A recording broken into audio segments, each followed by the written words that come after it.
बोलिए सदगुरुदेव भगवान की। ओम बोलिए सदगुरुदेव भगवान की। गुरु माता की, भगवान भोलेनाथ की, माता कामाख्या की, सभी संतों की, गौ माता की, बोलिए सच्चे दरबार की, करोली शंकर महादेव की। हर हर महादेव।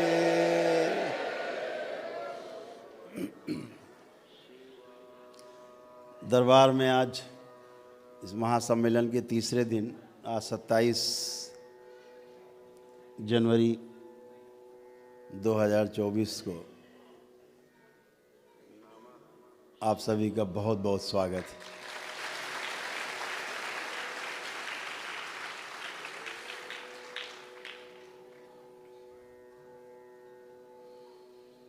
आप लोग काफ़ी पारंगत हैं।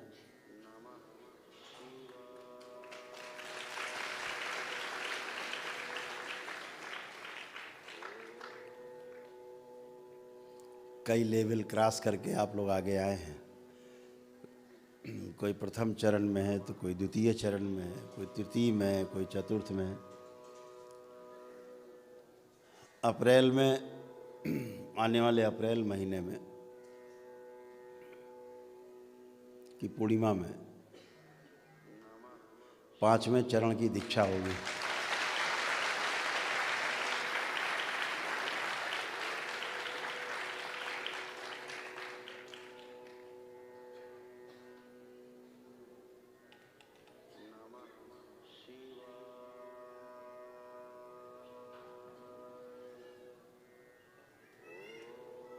उस 5वें चरण की दीक्षा के उपरांत जब छठे चरण की दीक्षा आएगी, उसके पहले जिन लोगों को कुछ खास खास अनुभूतियां हैं, हो रही हैं, उनके साथ एक अलग से बैठक होगी।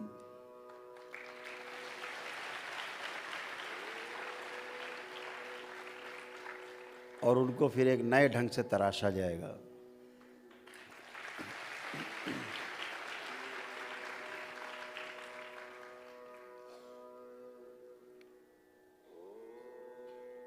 मनुष्य का स्वभाव है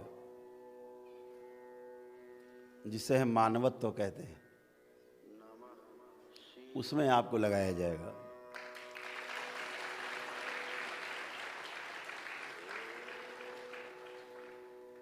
तो वो मानवत्व क्या है? मानवत्व है सोए हुए को जगाना।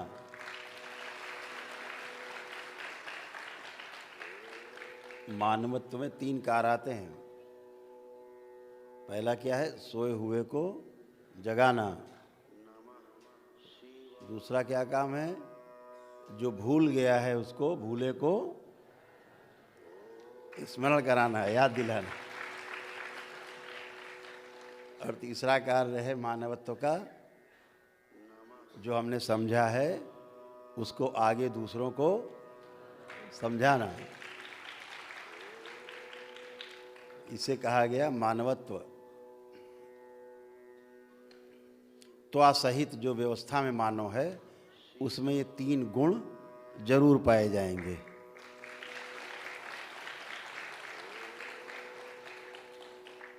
तो इस तरह से क्रम से सीढ़ी दर सीढ़ी परंपराएं बनती हैं।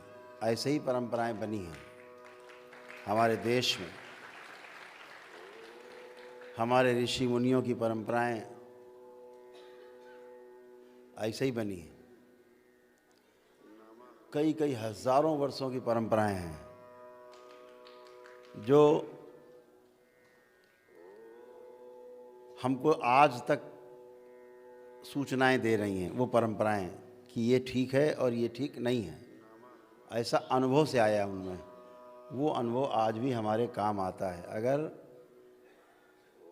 वो अनुभव काम ना आता होता तो हम लोग कहीं जंगल जंगल में पड़े होते, है ना, खोज कर रहे होते कि पानी कहाँ से निकाला जाए, हैं, भोजन कैसे व्यवस्था की जाए, यही सब कर रहे होते। तो परंपरा से हमें जो मिला है उसके लिए जितने पीछे हमारे ऋषि मुनि रहे हैं, जितने हमारे महापुरुष रहे हैं, उन सभी को हृदय से बारंबार धन्यवाद है।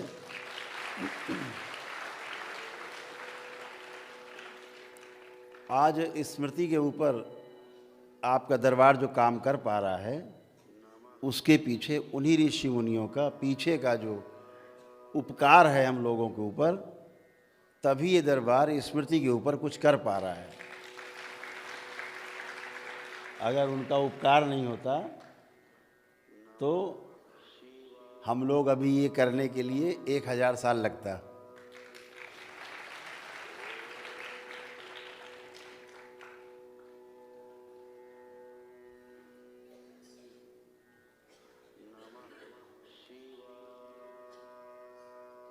इस व्यवस्था में आप चूँकि तंत्र में दीक्षित हैं, कुछ लोग प्रथम चरण में हैं,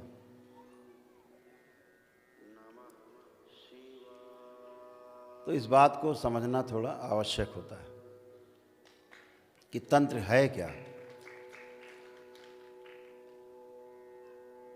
पहली बार इस देश में ये प्रयोग हो रहा है कि गृहस्थ लोग तंत्र की दीक्षा लेकर के और इसको सफलतापूर्वक कर पा रहे हैं बगैर किसी नुकसान के, ना स्वयं को नुकसान, ना दूसरे को नुकसान। क्योंकि तंत्र एक व्यवस्था है जिसके लिए घर बार छोड़ना पड़ता था, वो समय दूसरा था। और घर बार छोड़ के जाते कहाँ थे? परिवार छोड़ा, एक घर छोड़ा तो कहीं जंगल में बना लिया या किसी आश्रम में शामिल हो गए, वो भी घर हो गया। तो घर कहाँ छूटा? एक परिवार अपना छोड़ा, सैकड़ों परिवार आश्रम में होते थे, तो परिवार कहाँ छूटा?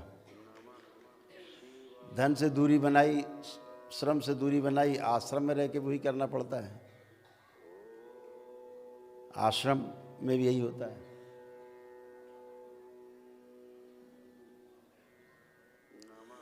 तो कहीं कुछ छूटता नहीं है। एक गेस्टाल्ट है जो परिवर्तित हो जाता है, एक दिशा मिलती है, समूह के साथ काम करने में आपको गति मिलती है।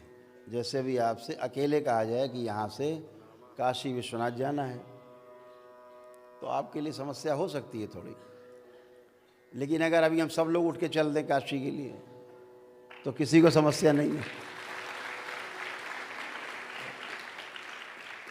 तो फिर किसी को समस्या नहीं है, कट जाता है कि आदमी साथ में चल देता है। अब यहाँ साधना हो करेंगे, आप ध्यान करेंगे तो जिसमें ऊर्जा कम होगी बगल वाले की ऊर्जा ज़्यादा है, सबकी बराबर बराबर हो जाएगी और ध्यान आराम से कर पाते हैं। इसीलिए भंडारे में कोई भूखा नहीं रहता, सबको मिलता है, सामूहिक होता है। तो समूह में साधना करना, इसीलिए स्कूल कॉलेज गुरुकुल बने कि समूह में बैठ कर के विद्या अध्ययन करने से, समूह में बैठ कर के भोजन करने से, समूह में बैठ कर के अपने ध्यान साधना आदि पूजन पाठ करने के लिए उसका एक परिणाम ही अलग है, अलग परिणाम है। उत्साह बनता है उसमें, पहली बात तो उत्साह अपने में बनता है, और दूसरा ये कि एक दूसरे से सीखने को मिलता है, समझने को मिलता है। तो तंत्र की हम बात आपसे कर रहे थे।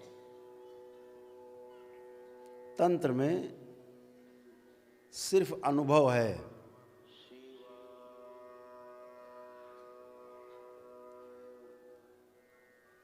तंत्र एक व्यवस्था है, प्राकृतिक व्यवस्था है। भगवान शिव ने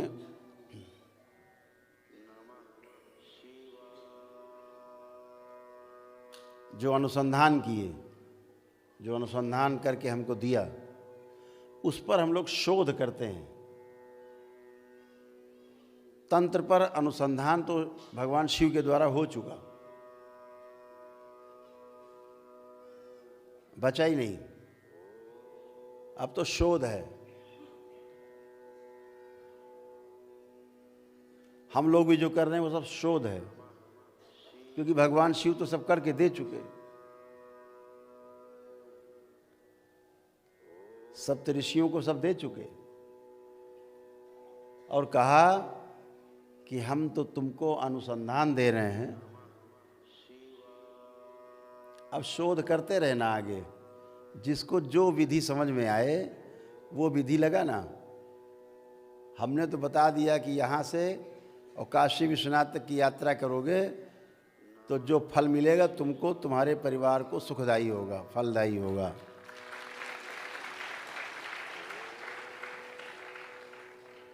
अब तुम जूते पहन के यहाँ से वहाँ तक जाते हो कि नंगे पैर जाते हो, कि कुछ खा पी के जाते हो कि उपवास करके जाते हो, रुक रुक के जाते हो कि निरंतर चलते हुए जाते हो, अब ये आपको तय करना है। लक्ष्य दे दिया, अनुसंधान है, यहाँ से वहाँ तक जाने में आपको लाभ जरूर होगा। ऐसे भगवान शिव ने जो विधियाँ दी हमें, वह विज्ञान भैरव तंत्र के नाम से प्रसिद्ध है।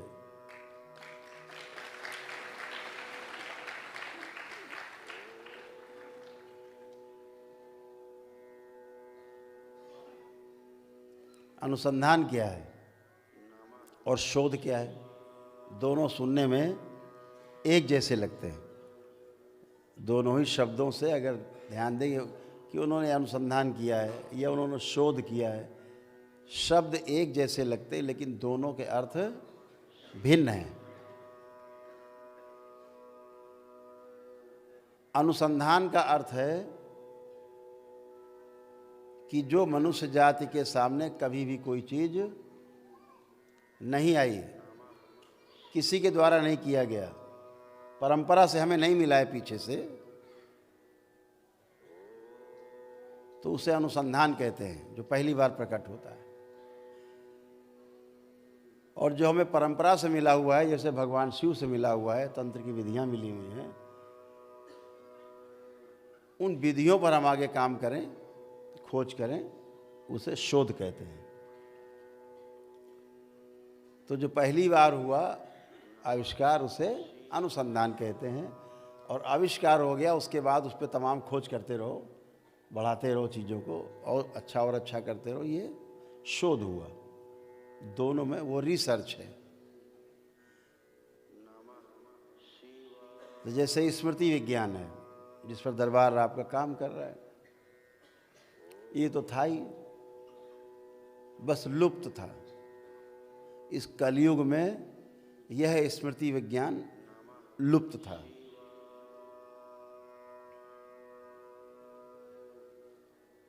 केवल उसके पन्ने खोले गए हैं, किताब खोली गई है। स्मृतियों से रोग और स्मृतियों से ही स्वास्थ्य, ये दरबार का अनुसंधान है।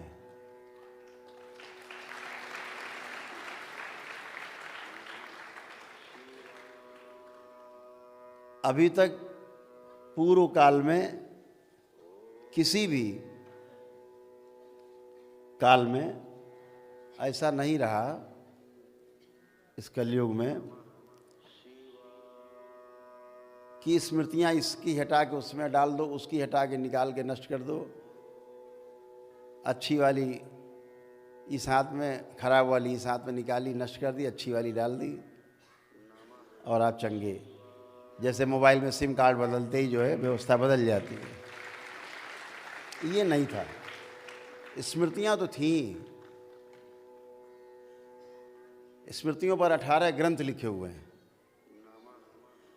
लेकिन वो स्मृतियां हैं जो लोगों ने कंठस्थ कर रखी थी, उनके अंदर स्मृतियां थी, उन्होंने बाद में उसको लिपिबद्ध किया है। वो स्मृतियां हैं, जैसे मनुस्मृति, उसमें आप लोग सुनते होंगे, एक ग्रंथ का नाम बहुत सुनते होंगे, मनुस्मृति। ऐसे ही 17 और स्मृतियां हैं।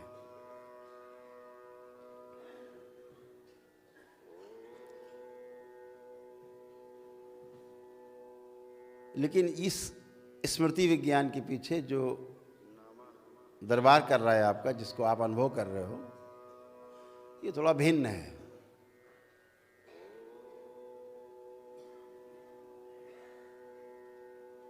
स्मृतियां पहले श्राप या वरदान के रूप में काम करती थी।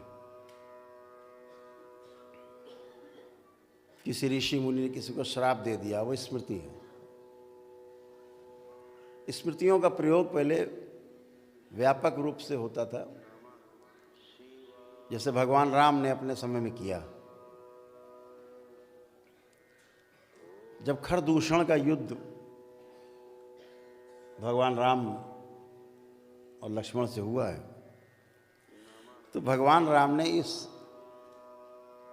उस त्रेता युग में स्मृति विज्ञान का प्रयोग किया है। त्रेता में क्या किया?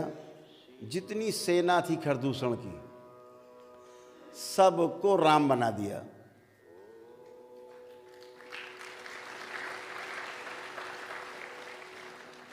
एक स्मृति डाल दी कि जो सैनिक देखे एक दूसरे को, उसको राम ही दिखाई दे। जो सामने तलवार डटे, दोनों तलवार लिए डटे पड़े, दोनों को लग रहा है यही राम है। ऐसे आपस में लड़ करके खरदूषण की सेना मर गई। बचे खरदूषण तो भगवान राम ने निपटा दिया।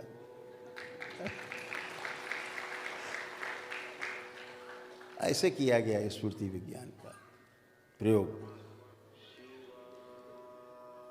भगवान श्री कृष्ण ने भी स्मृतियों का द्वापर में प्रयोग किया है, बहुत बार किया है।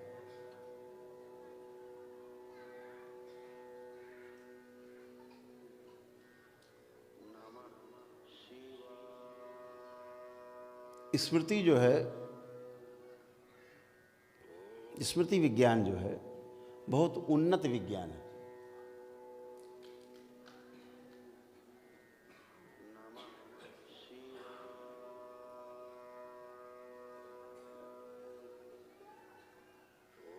इतना उन्नत है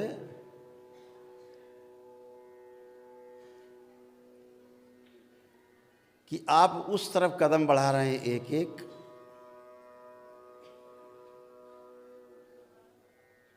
कि पूरी दुनिया में आप 100 जगह एक साथ दिख सकते हैं, अलग अलग काम करते हुए।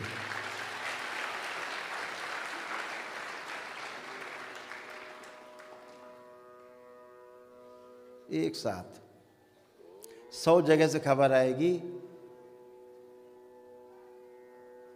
भैया वो तो यहाँ है।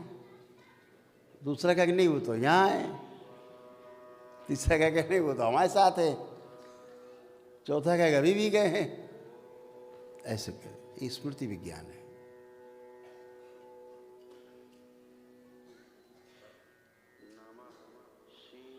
स्मृति बहुत उन्नत विज्ञान है।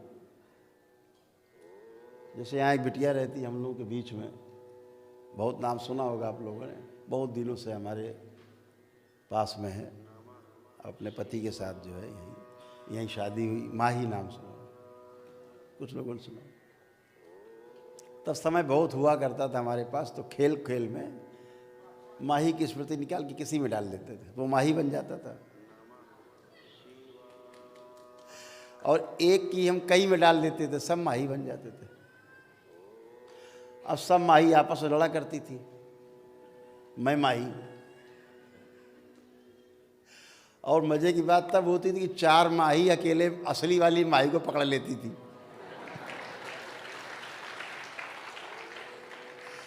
मोबाइल चश्मा सब छीन लेती थी। मेरा मोबाइल कहाँ लिए घूम रही हो तुम?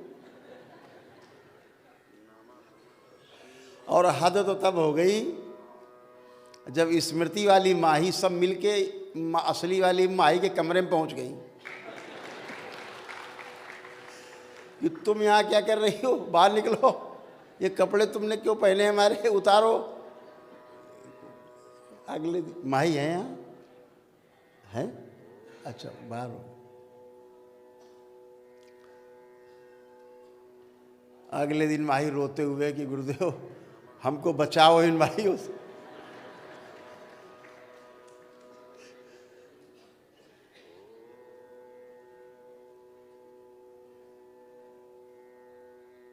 तो ऐसे किसी की स्मृति किसी में डाल देते तो वही बन जाता था। रामलाल को उठा के श्यामलाल में डाल दिया, अब श्यामलाल रामलाल बन के घूम रहे हैं।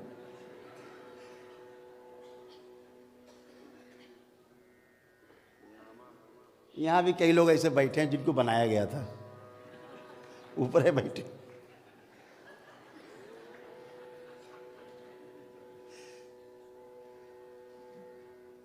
तो स्मृति विज्ञान एक बहुत उन्नत विज्ञान है।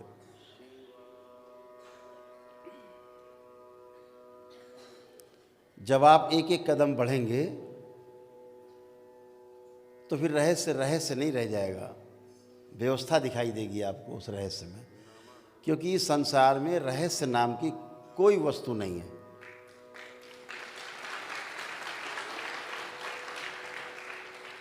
और इस संसार में चमत्कार नाम की भी कोई वस्तु नहीं है। आपने कभी होते हुए नहीं देखा और फिर होते हुए देख लो वैसा, तो आपको चमत्कार लगता है। उस चमत्कार की जब आप विधि नहीं जानते हैं तो आपको रहस्य लगता है। ये दोनों ही नहीं होते, दोनों नकली हैं। इस संसार में ना कोई चमत्कार है और ना ही कोई रहस्य है, कुछ नहीं। जहां आपने समझा चमत्कार गायब, तो फिर कहाँ चमत्कार, रहस्य गायब। जहाँ विधि आपको पता लग गई फिर कहाँ रहस्य बचा, तो होता ही नहीं है। रहस्य तो वो जो कहीं पता ही न लगे, विज्ञान उसका। तो ऐसे आप एक एक कदम वहाँ चल रहे हैं, चढ़ रहे हैं, आगे बढ़ रहे हैं, जहाँ आपको बहुत आनंद आने वाला है।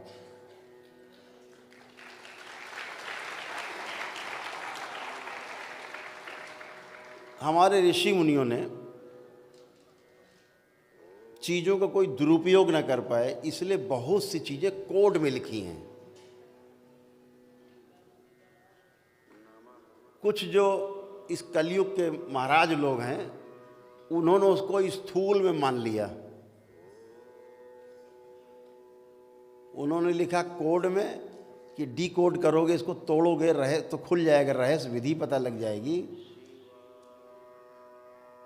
तो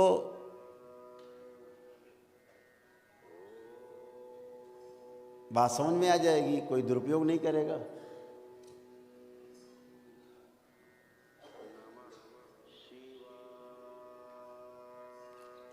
जैसे एक, क्या कर रहे हो भाई तुम? ओम।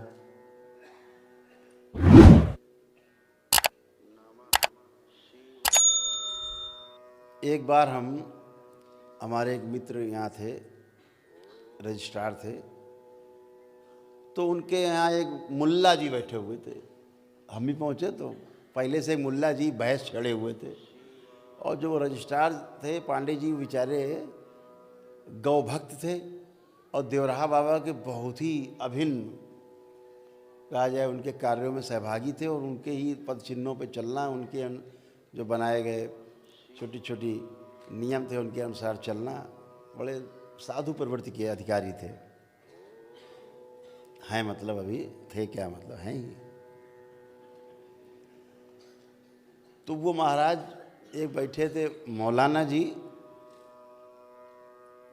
तो उन्होंने कहा कि तुम्हारे ग्रंथ में ये लिखा है, बहस चल रही थी। हमने पूछा भैया काहे इतना गरम गरम चल रहा है माहौल? तो उन्होंने कहा कि ग्रंथ में आपके लिखा है कि जब आपके यहाँ यज्ञ होता था, जब भी यज्ञ होते थे,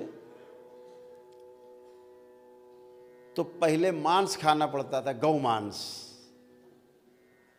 और गौ मांस खा करके फिर जब वो गौ मांस खा लेता था,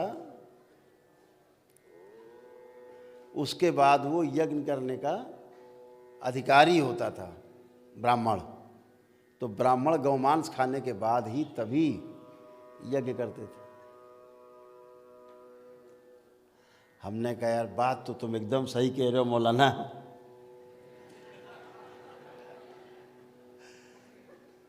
तुम्हारी बात एकदम सही है। तुम्हें पता है वो कहाँ लिखा है ये श्लोक? बोले ये नहीं पता, लेकिन इतना पता है कि ऐसे होता था।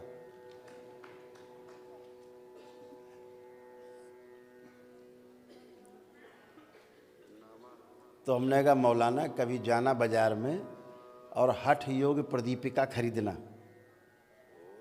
उसमें लिखा है, और ये बात सत्य लिखी है कि गौ मांस भक्षण करने के बाद ही कोई ब्राह्मण यज्ञ करने का अधिकारी होता था। लेकिन हमने कहा मुल्ला जी पहले जो लिखा है उसको डिकोड तो करो, तो कोडे पकड़े हो, इसको खोल दो पहले, इसके अंदर असली बात क्या है। ऊपर तो लिखा है मांस भक्षण करते थे, अंदर पढ़ो क्या है, क्या लिखा है क्या, गौ क्या है, गौ मांस क्या है, पता है आपको? तो उसमें साफ साफ लिखा है कि जो ब्राह्मण ध्यान साधना के द्वारा समाधिस्थ हो सकते थे, समाधि में पहुंच सकते थे, समाधि अवस्था में, वह ही केवल यज्ञ करने का राजा जनक के यहाँ अधिकारी था।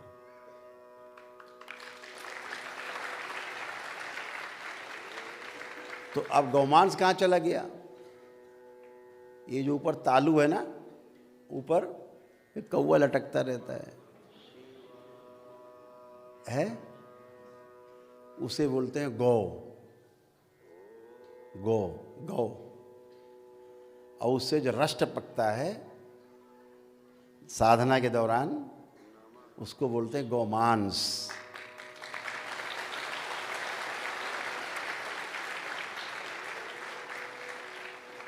और वो तभी टपकता है जब आप इच्छा विचार आशाओं से मुक्त हो जाते हैं, समाधि अवस्था में चले जाते हैं। समाधि का अर्थ है समय आधि, अर्थात समय से पार।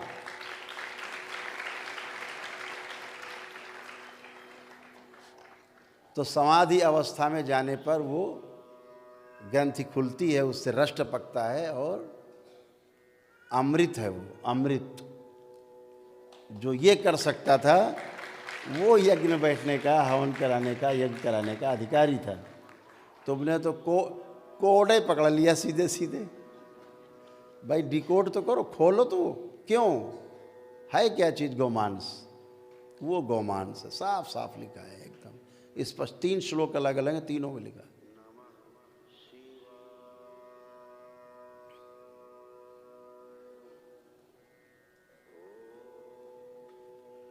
ऐसे ही एक नाम है राधा। करो डिकोड।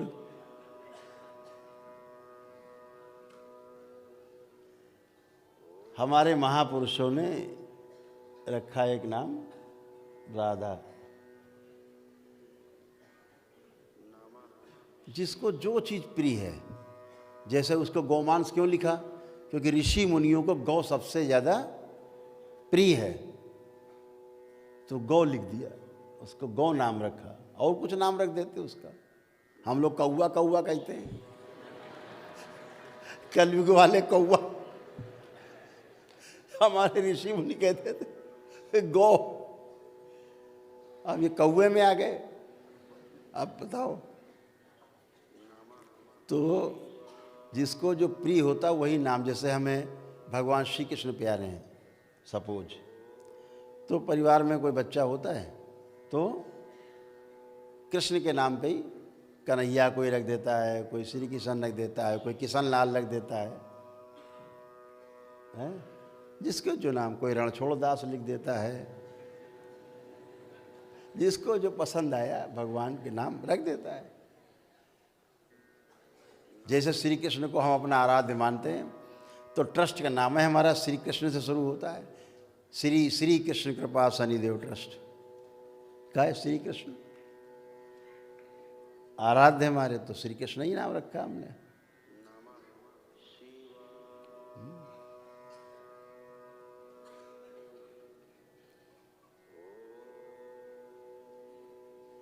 यहाँ स्वामी जी बैठे हमारे साथ 25 साल से पिछले,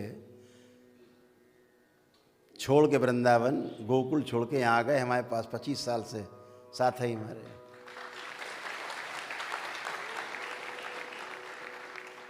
नंगे ही पैर रहते थे। और वहाँ जो शनि मंदिर है कोकिला धाम में, उसके ये महंत थे। लाखों रुपया चढ़ावा महीने में आता था, सब लात मार के चले आए, सब नंगे पैर यहीं आ गए।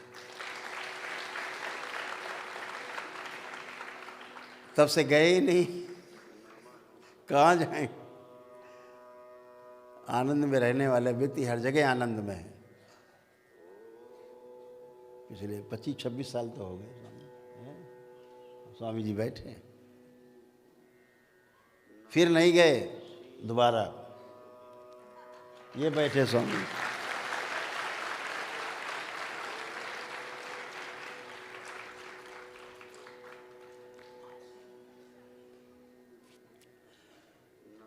तो हर व्यक्ति जिससे प्रेम करता है वो ऐसा ही नाम बच्चों का रखना, संस्था का रखना। ये अगर आप प्रेम नहीं करते तो आप वो नाम कभी नहीं रख सकते। ना बच्चों का नाम रखेंगे, ना संस्था का नाम रखेंगे, आप कुछ भी नहीं रखेंगे।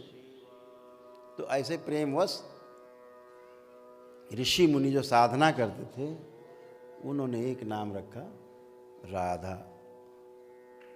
राधा माने क्या? जो हमारी समझ है उतनी हम बात कर रहे हैं भाई, ज़्यादा ज्ञानियों की बात हमें नहीं पता, अपनी बात कर रहे हैं हम लोग। राधा एक बहुत प्यारा नाम है, बोलने में बहुत लगता है कि जैसे कमल से खिल रहे हैं, अच्छा लगता है बोलने में। अरे दिन भर करते हो राधा रमण हरि बोल,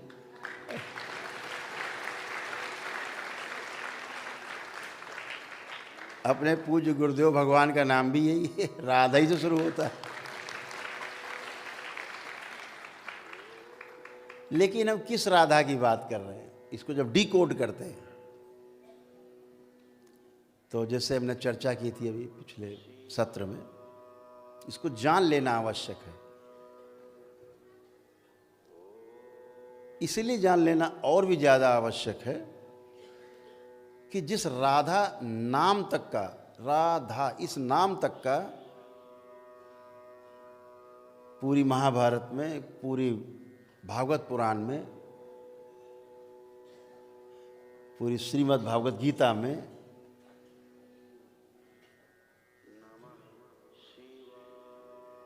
एक नाम तक नहीं कहीं लिखा है राधा।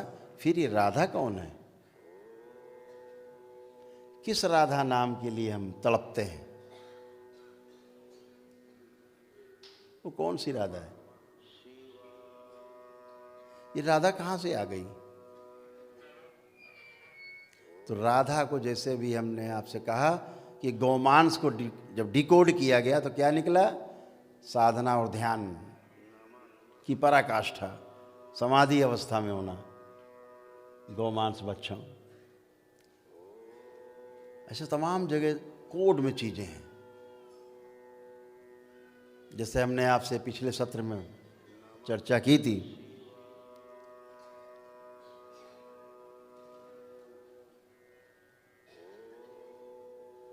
कि रावण खुली आंखों से अपनी नाभि पर विराजता था, आंख बंद करता था तो सहस्रार पार ब्रह्म परमेश्वर की स्थिति में होता था रावण, महाविद्वान। खुली आंख से नाभि पर रहना और आंख बंद, ध्यान में गए तो पार ब्रह्म, यहाँ से बाहर ये ब्रह्म है, इससे बाहर पार ब्रह्म, परमेश्वर। ऐसे रावण जैसे महाविद्वान को क्या समझते हो आप? जिसने काल तक को अपने चारपाई पे बांध रखा हो, उसका नाम रावण था।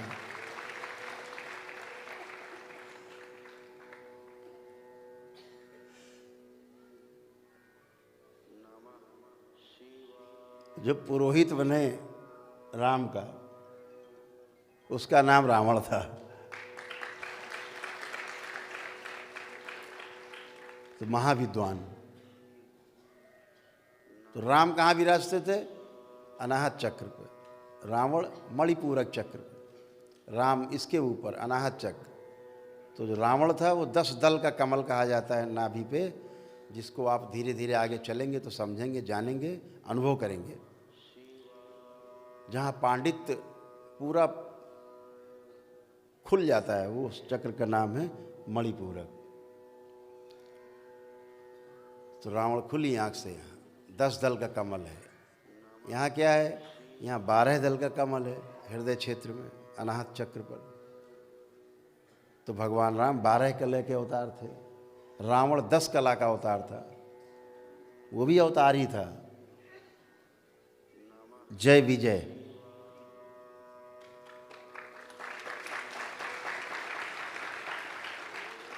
भगवान विष्णु के 2 गण थे ना, जय विजय। उनका अंतिम अवतार जो 3 को श्राप था, उनको 3 बार पृथ्वी पर जन्म लेने का, तो अंतिम अवतार जो था वो रावण का अपने भाई के साथ त्रेता में हुआ। तो उनको जो श्राप मिला था कि 3 बार तुम्हें धरती पे अवतार लेना पड़ेगा तब श्राप मुक्त होगी, तो ये तीसरा अवतार था। तो उसने क्या मांग लिया था रणविजय ने, जो जय विजय थे, जय और विजय ने क्या मांगा भगवान से, नारायण से, कि ठीक है श्राप स्वीकार है, लेकिन मुक्ति हमारी हर जन्म में आपके हाथों हो।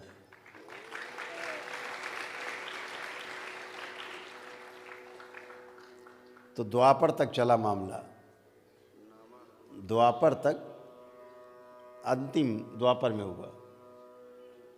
अंतिम जो तीसरा जन्म था वो द्वापर में जाके समाप्त हुआ।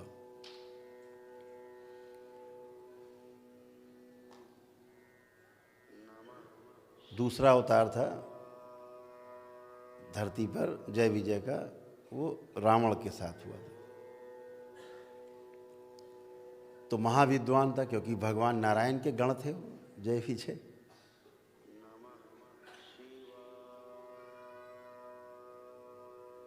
भगवान राम 12 कलाओं के अवतार थे, स्वयं नारायण के अवतार थे। तो 12 कलाओं के ज्ञाता थे, यानी खुली आंख से वो यहाँ रहते थे। आपको पता है एक बात राज्य की बताते हैं, जब कभी साधना आप करते हैं, मूलाधार से आप चढ़ते हुए ऊपर आते हैं, जब भी आप चलते हैं, अगर कोई जानकार आपको देख ले कि आप साधना में बैठे हैं और इस समय आप अनाहत चक्र पे हैं, केवल ऐसे ऐसे कर दे, यहाँ चाहते ऐसे मार दे, मृत्यु हो जाएगी।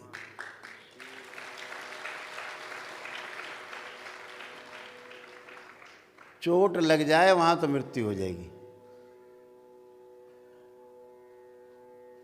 अगर देख ले कि इस समय किस चक्र में आप हैं, कहाँ पर हैं,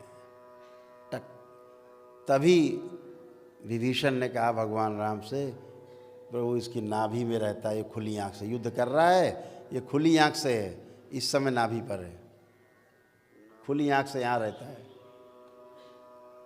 मार दिया, रावण धराशायी हो गया। तो राम यहाँ विराजते थे खुली आंख से। साधारण मनुष्य मलमूत्र द्वार के बीच में जो स्थान है नीचे, उसे मूलाधार कहते हैं। जहाँ हम पलथी लगाते हैं तो हमारी एड़ी जहाँ जा कर के, पैर की एड़ी जहाँ टच करती है, वो मूलाधार है। अगर वहाँ पर कोई चोट पहुँचा दे, आघात, आदमी की तत्क्षण मृत्यु हो जाती है, वो मर्म है। ऐसे 107 मर्म हैं पूरे शरीर में। उनमें से कुछ मर्म ऐसे हैं जो सीधे मृत्यु देते हैं, उनमें से मूलाधार भी है। मूलाधार जो माँ महाकाली का स्थान भी माना जाता है। कभी चर्चा करेंगे ना कि माँ के हाथ में खीर क्यों है, माँ के हाथ में खडक क्यों है, माँ के हाथ में दैत्य क्यों है, कटोरा क्यों है माँ के हाथ में। जब प्रतीक आपके सामने खुलेंगे, डिकोड करना,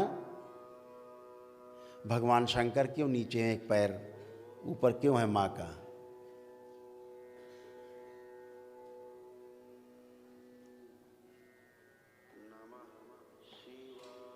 जब वो डिकोड होगा तो आपको समझ में आएगा ये केवल चित्र नहीं है, ये अनुभव है जो आपको होगा साधना में।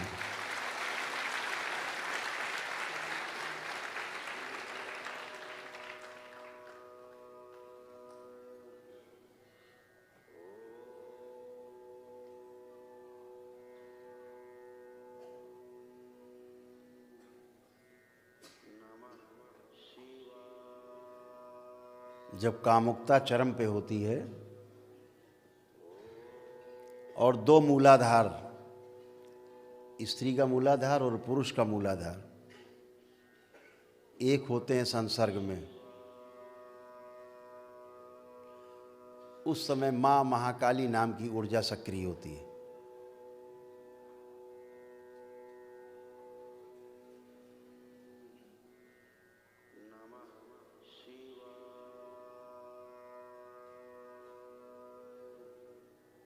खून, नरमुंडों की माला, ये आपके वीर और स्त्रियों के रज में पाए जाने वाले जीवाणु हैं। एक जीवाणु में शक्ति है, एक स्त्री या पुरुष बच्ची या बच्चा उत्पन्न करने की स्थूल रूप में एक संसर्ग में लाखों जीवाणु निकलते हैं, लेकिन एक ही जीवाणु जो है माँ के गर्भ में प्रवेश करता है, बाकी सब मर जाते हैं, उससे स्थूल शरीर बनता है।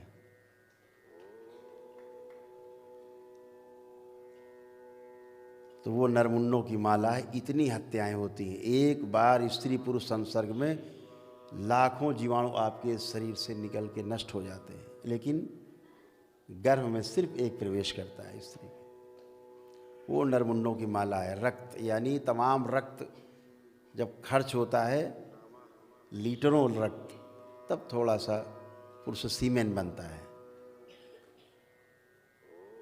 वीर बनता है।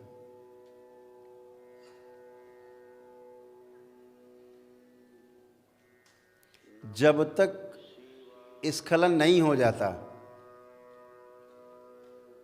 तब तक चैन नहीं। वो माँ के हाथ में जो कटोरा है ना, वो क्या है, वो खीर। जब तक वो स्खलन नहीं हो जाता खीर के रूप में ग्रहण नहीं कर लेता है वो ऊर्जा, तब तक चैन नहीं। जब खीर भी ग्रहण हो गई, स्खलन हो गया, तब ज्ञान होता है कि ये ठीक नहीं। तो शंकर नीचे हैं ज्ञान के रूप में, जीभ निकलती है, ठीक नहीं, अच्छा नहीं। अगर संतान उत्पत्ति के लिए है तो बहुत अच्छा है, अन्यथा ठीक नहीं। शंकर ज्ञान के रूप में है, तब वो जीभ निकलती है उस ऊर्जा की, ये ठीक नहीं। तो कितना खून आपका खराब हुआ जिससे वीर्य बनता है, वीर्य नष्ट हुआ यानी खून आपका नष्ट हुआ। कितने जीवाणु मरे। इसको जब पूरा विस्तार से बात करेंगे तो आपके साथ घंटों चाहिए समझने के लिए कि काली क्या क्यों स्थान दिया मूलाधार में, मूलाधार में काली का स्थान क्यों? और यही दो चक्रों का मिलन है, दो शरीरों के मूलाधार घर्षण के स्वरूप एक स्थूल शरीर पैदा होता है, बनता है। और यही साधक जो आप बैठे हो, जब साधना करोगे तो आपका मूलाधार चक्र जो है, जो स्वाधिष्ठान चक्र से घर्षण करेगा, अपने में स्वयं में घर्षण करेगा, तो भी एक शक्ति का जन्म होगा, लेकिन वो सूक्ष्म होगी, स्थूल नहीं होगी। क्योंकि आपके अंदर जो एक चक्र है, दूसरे चक्र से जब मिलन होगा ऊपर की ओर चढ़ेगा। पहला चक्र मूलाधार, दूसरा स्वाधिष्ठान, फिर मणिपूरक, फिर अनाहत, विशुद्धि, आज्ञा, फिर सहस्रार। तो जब आप ही का चक्र, आपके ही चक्र से मिलन होता है तो एक सूक्ष्म शक्ति उत्पन्न होती है, ऊर्जा उत्पन्न होती है, जो आपके साथ दिव्य शक्ति के रूप में रहती है। वो आप ही की ऊर्जा है, कोई बाहर से नहीं आती।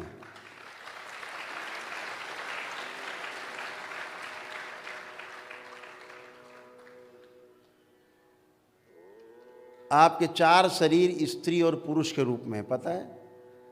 जितने यहाँ पुरुष बैठे हैं आप, सबका पहला जो शरीर है, हर देखा आपने चित्र देखा है भगवान शिव का, माँ का चित्र देखा है, जो अर्धनारीश्वर के रूप में है, आधा स्त्री आधा पुरुष। ऐसे हर पुरुष का जो पहला शरीर है वो पुरुष का शरीर है, उसका दूसरा शरीर स्त्री का है, तीसरा फिर पुरुष का है, और चौथा शरीर उसका फिर स्त्री का है। ऐसे स्त्रियों का पहला शरीर स्त्री का है, उसका दूसरा शरीर पुरुष का है, तीसरा फिर स्त्री का है, चौथा पुरुष का है। आपने देखा होगा ना, बच्चे आते हैं, लड़कियां लड़के बने खड़े होते हैं मेरे सामने, लड़के लड़कियां बन जाते हैं, केवल घूम जाता है ऐसे। वो तमाम बच्चे आते हैं, फिर संतान उत्पत्ति नहीं होती, शादी करने का मन नहीं होता। तो पहला शरीर पुरुष का, दूसरा शरीर स्त्री का, तीसरा फिर पुरुष का, चौथा फिर स्त्री का। इसीलिए पुरुष का चौथा शरीर जो स्त्री का है, पांचवा शरीर जिसको हम बोलते हैं ब्रह्म शरीर।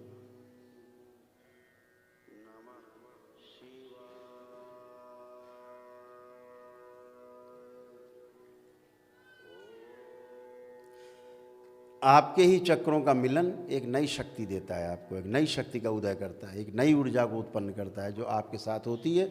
और आपकी अपनी, उसी को तपस्या बोलते हैं कि मेरा तप मेरे साथ है।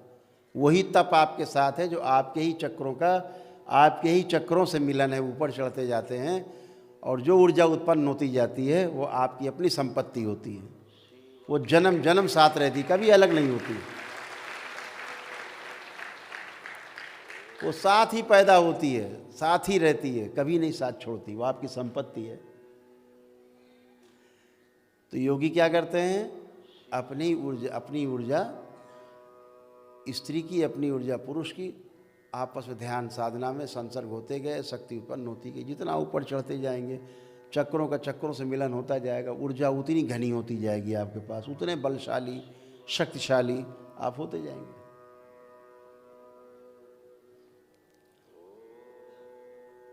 तो जब डिकोड करने बैठते हैं, चीज़ों को खोलते हैं, तो समझ में आता, रहस्य टूट जाता है।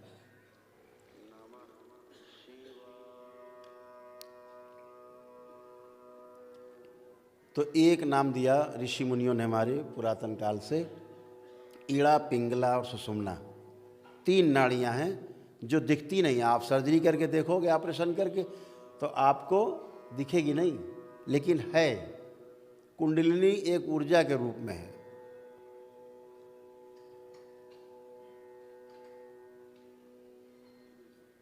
तो जब आपका कुंडलिनी आपकी जागृत होती है और ध्यान साधना के द्वारा आप धीरे धीरे ऊपर की ओर गति करना शुरू करते हैं, तो उस नाड़ी का नाम है, बीच में जो रहती है उसका नाम है सुषुम्ना। बाईं तरफ नाड़ी वो ईड़ा है, जो दाहिनी तरफ नाड़ी है वो पिंगला है। लेकिन जो बीच में है, जिसको क्रॉस करते हुए गति करती है नाड़ी, उसका नाम सुषुम्ना है। सुषुम्ना माने ज्ञान की नाड़ी, जिसमें ज्ञान है, जिसके द्वारा ज्ञान आप प्राप्त करते हो।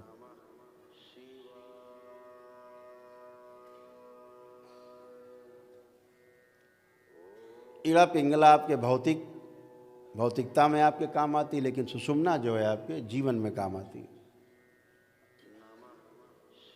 जीवन मूल्यों को बढ़ावा देती, जीवन मूल्यों को तय करती है। तो ऋषि मुनियों ने नाम दिया, बाईं तरफ ईड़ा, दाहिने पिंगला और बीच में सुषुम्ना जो ज्ञान की नाड़ी है, जिसके द्वारा लोग ज्ञान को उपलब्ध होते हैं। चाहे भगवान बुद्ध रहे हों, चाहे महावीर रहे हों, चाहे कृष्ण रहे हों, कोई भी इसी नाड़ी के द्वारा ज्ञान को उपलब्ध होता है। चाहे कबीर रहे हों, चाहे नानक रहे हों, इसी नाड़ी के द्वारा ही ज्ञान को उपलब्ध होता है।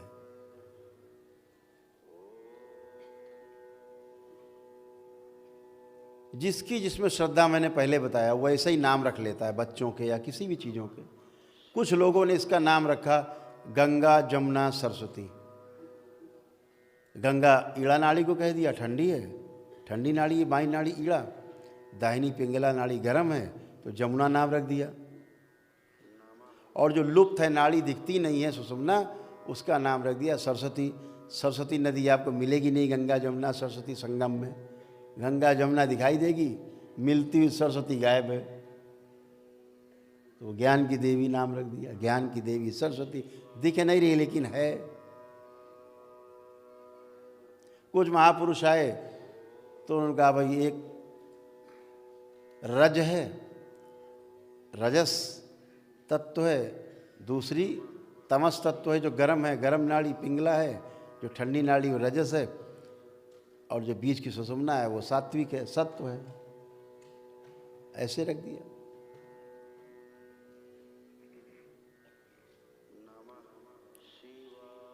तो सबने अपने अपने अनुसार नाड़ियों के नाम रख दिए। इसी को प्रैक्टिकल में जब ले जाते हैं तो बोलते एक तरफ सुख है, एक तरफ दुख है।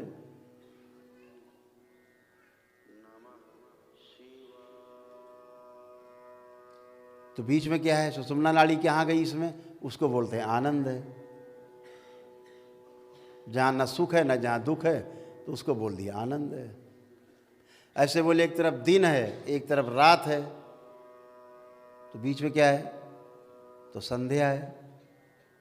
आपको संध्या नहीं दिखती, आपको दिखता है बस शाम होने वाली है या सवेरा होने वाला है, लेकिन जो संधि काल है वो आप नहीं देख पाते। ऐसे नाम रखे लोगों ने।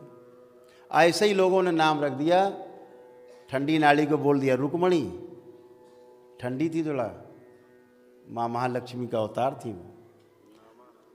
गर्म नाड़ी को रख दिया सत्यभामा, थोड़ा उनको बताया जाता है बहुत क्रोधी थी थोड़ा सा, तो सत्यभामा। बीच में एक नाम रख दिया राधा, ज्ञान की नाड़ी। अब ज्ञान की नाड़ी राधा क्यों रखा, राधा नाम कहाँ से आया, राधा ही क्यों रखा, इसलिए रखा कि जो ऊपर की ओर चढ़े वो राधा, और जो नीचे की ओर बहे वो धारा।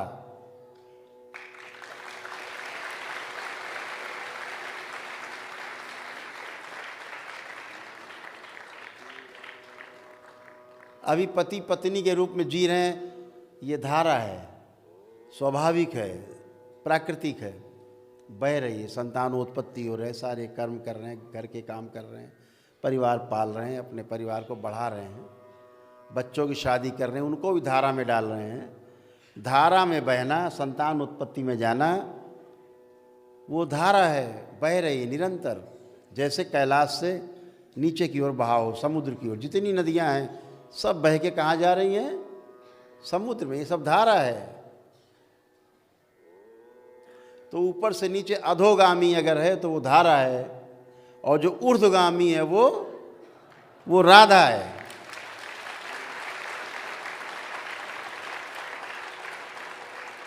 इसीलिए राधा नाम आया, क्योंकि धारा को उल्टा कर दिया। इसीलिए इस राधा का नाम किसी भी ग्रंथ में नहीं है। ये नाम केवल संतों के हृदय में है, जो गुजरते हैं अनुभव से उनके हृदय में है। राधा राधा चिल्लाने से कुछ नहीं होने वाला, राधा में उतरना पड़ेगा आपको।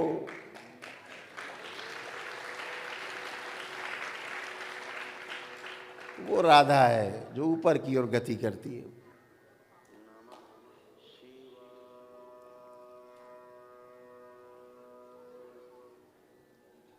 जब भगवान श्री कृष्ण इस दरबार के देखे, बात करता हूँ, किसी की क्या है, हम किसी की भावनाओं को ठेस नहीं पहुँचा रहे, हम ज्ञान की बात कर रहे हैं, आपकी किताबी बातें नहीं कर रहे। हमने आपकी किताब पढ़ी नहीं और तुम्हारी किताब पढ़ने की हमारी इच्छा भी नहीं। हमने सिर्फ अपने गुरु को पढ़ा है, उसके अलावा किसी को नहीं पढ़ा है।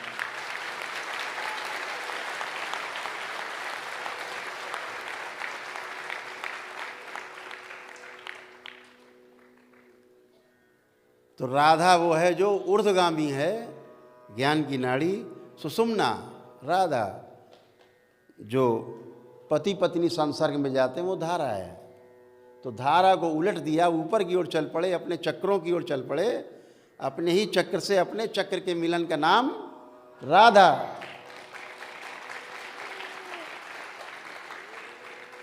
और अपने चक्र से दूसरे चक्र का मिलन वो धारा। इतनी सीधी बात है, इसमें कौन सा बहुत बड़ा ज्ञान है, छोटी सी बात है।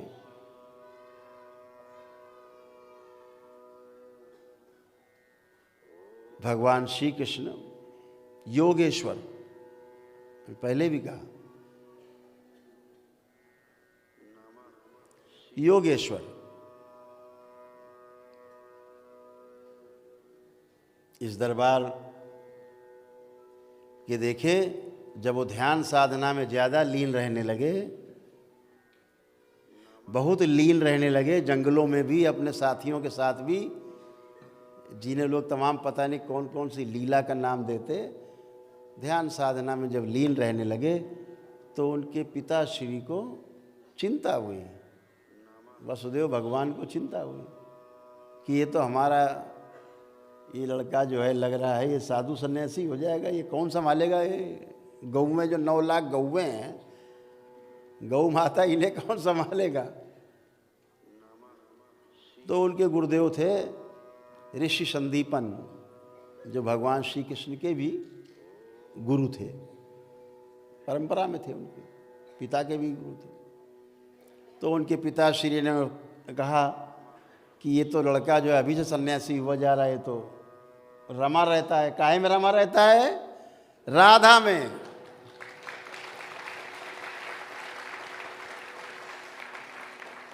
श्री कृष्ण 8 साल की अवस्था से ही किसमें रमे थे, राधा में। शरीर वाली राधा नहीं थी, 8 साल के बच्चा शरीर की राधा से क्या लेना देना। अपनी राधा में मगन थे, ऊर्ध्वगामी थे, योगेश्वर थे वो।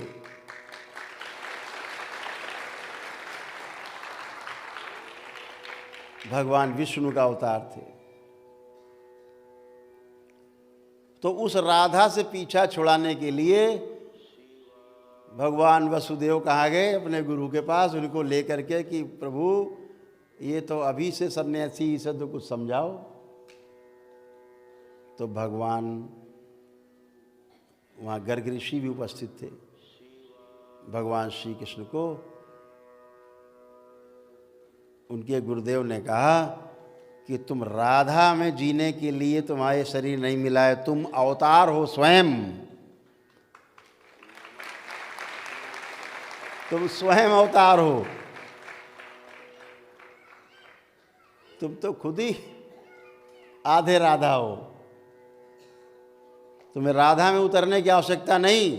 संसार में जिस काम के लिए आए हो, दुष्टों के विनाश के लिए, तुम्हें धारा में उतरना है। तो उस राधा का परित्याग कराया ऋषि संदीपन ने।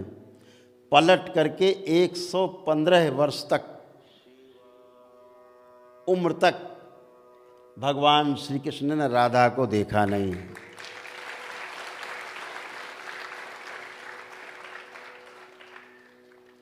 एक 115 वर्ष की उम्र में जब भगवान श्री कृष्ण पहुंचे तब पुनः से उन्होंने राधा को धारण किया है, क्योंकि धारा के सारे काम उनके पूरे हो चुके थे। तो जो उनके गुरुओं ने उन्हें कहा कि तुम जिस कार्य के लिए आए वो धारा में रह कर के पूरे हो सकते हैं, तुम साधु संत बन कर के ये काम नहीं कर पाओगे। तो धारा में जीना है। धारा में जीना मतलब राजसी ठाट बाट से जीना है, गृहस्थी में जीना है।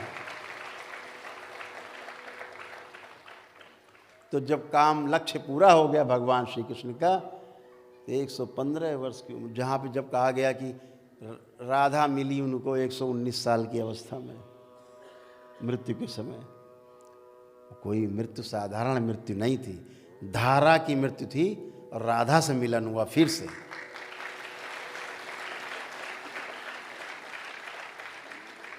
तब योगेश्वर श्री कृष्ण ने पारब्रह्म ब्रह्म परमेश्वर के रूप में शरीर को त्याग किया।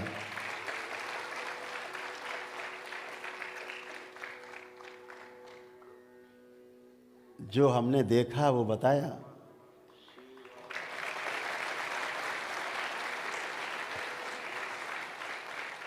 आपका भी अधिकार है अपना, आप भी देख सकते हो, अनुभव कर सकते हो। राधा पर बोलेंगे तो हमें कम से कम 7-8 घंटे चाहिए।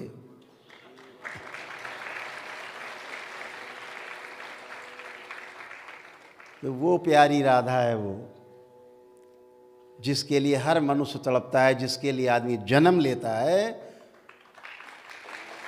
उस राधा के साथ जीने के लिए राधा के द्वारा ज्ञान को उपलब्ध हुआ जा सकता है, उसका नाम राधा है।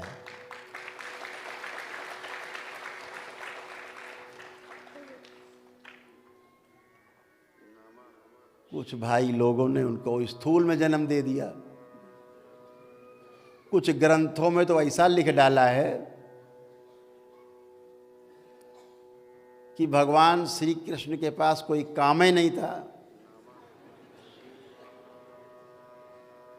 दिन भर गोपिकाओं के साथ नाचना कूदना, झाड़ी में जाना है, वो झाड़ी में छुपना, इतने काम उनके पास था विचारों के। बहुत महान महान लोग इस देश में पैदा हुए, पता नहीं कौन से ज्ञान चक्षु से देख डाला उन्होंने।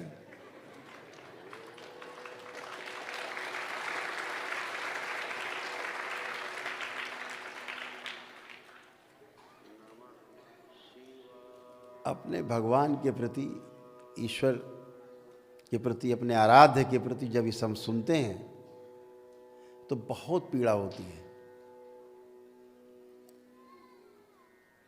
जिसको काम वासना कभी छू भी ना गई हो, उसको काम कला का अवतार बना दिया।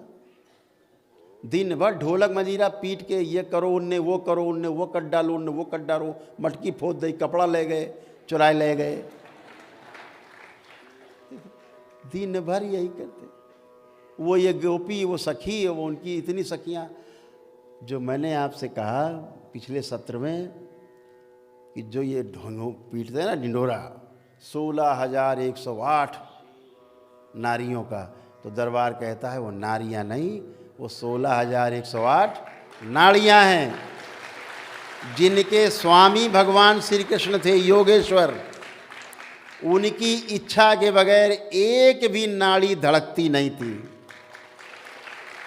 जिस नाड़ी को चाहते थे उसको चलाने का नाम काम ये भगवान श्री कृष्ण के अधिकार में था।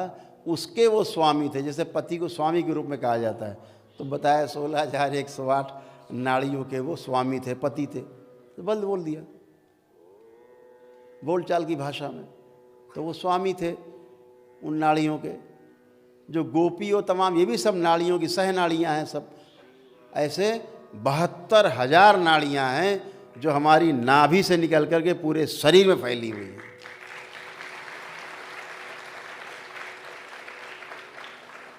भगवान श्री कृष्ण का इन सब पर एक एक नाड़ी पर नियंत्रण था। और इतने नहीं किया, लिखने वालों ने और आगे लिख डाला, बोले 16,108 उनकी पत्नी थी रानी पटरानी, और उसके बाद सबसे 10-10 लड़के और एक एक लड़की पैदा हुई। भैया बहुत काम की बात है, सोचो जरा। हमें लगता है गीता, श्रीमद् भागवत गीता, महाभारत पढ़ लो तो लगता 100 जन्म लेके भी पूरा नहीं कर पाएंगे उतना काम जितना भगवान श्री कृष्ण एक जन्म में करके पूरा चले गए, सबको निपटा के पूरे युग को। और वो दिखा रहे हैं भैया इनके पास एक ही काम था, 16,108 नारी, और सबके 11-11 पैदा, बिल्कुल सेट है नियम, 11-11 पैदा हुए। अच्छा ऐसा हो सकता है किसी की, मान लो कुछ धर्म ऐसे हैं, कुछ मजहब हैं जिनमें 4-4 पत्नी रखे हैं वो लोग, तो क्या सबके 11-11 होते हैं? ऐसा लिखा महाराज जी आप लोगों ने, आपको बहुत बहुत धन्यवाद, ताकि लोगों का ध्यान तो आकृष्ट हो।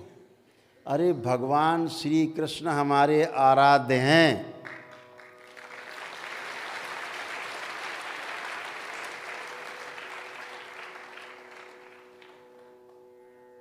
राधा हम साथ लेके पैदा होते हैं, इस राधा को पाने के लिए आदमी जीवन भर तड़पता रहता है। इस राधा के लिए भगवान श्री कृष्ण भी तड़पे थे, लेकिन गुरुओं के आदेश पे उन्होंने राधा का परित्याग किया और धारा में जिए। अगर वो धारा में नहीं जिए होते तो कहीं कोई रहा माखन चोर कह रहा, कोई रण छोड़ कह रहा, तो कोई ये गोपिका लेके भाग गए, कोई कपड़ा लेके भाग गए, नहा रही थी लड़कियां, ये नहीं लिखा होता। धारा में जिए। तो इसको समझने जैसा है, जब डिकोड करते हैं चीज़ों को, तोड़ते हैं कोड को, तो तब चीज़ें निकलती हैं। मोबाइल में आपके कोड लगा है, जब तक वो नहीं खुलेगा अंदर कुछ नहीं दिखेगा। ऐसे ये कोड है, कोड का नाम क्या है? राधा।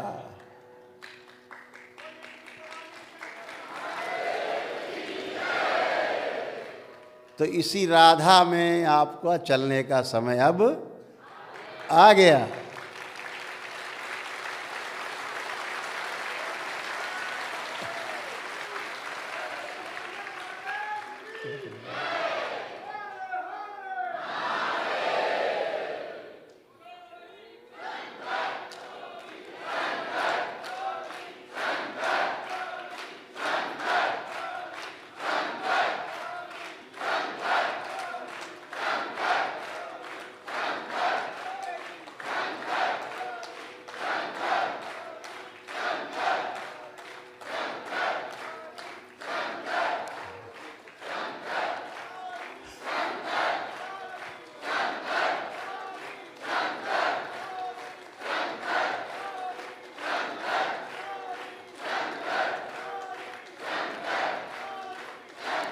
बोलिए सद्गुरुदेव भगवान की।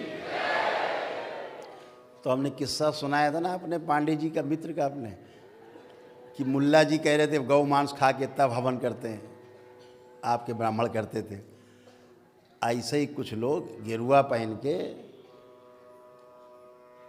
भगवान श्री कृष्ण को, राधा को बदनाम करते हैं। इनसे होशियार रहने की आवश्यकता है।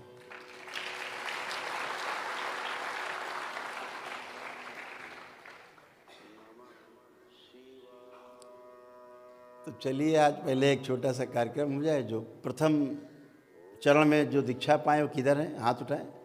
ओह, पूरा एक तरफ कब्जा है, ठीक है। तो पहले आपका एक छोटा सा संकल्प हो जाए।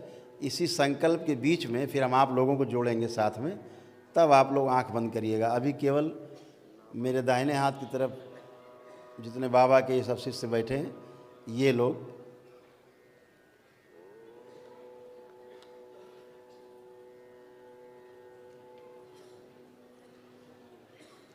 इसमें है।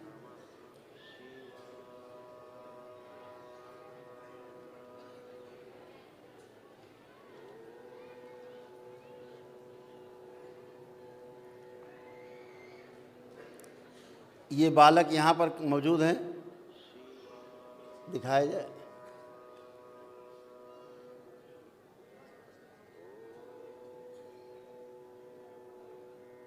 क्लोजअप करोगे। ये बालक यहाँ मौजूद हैं।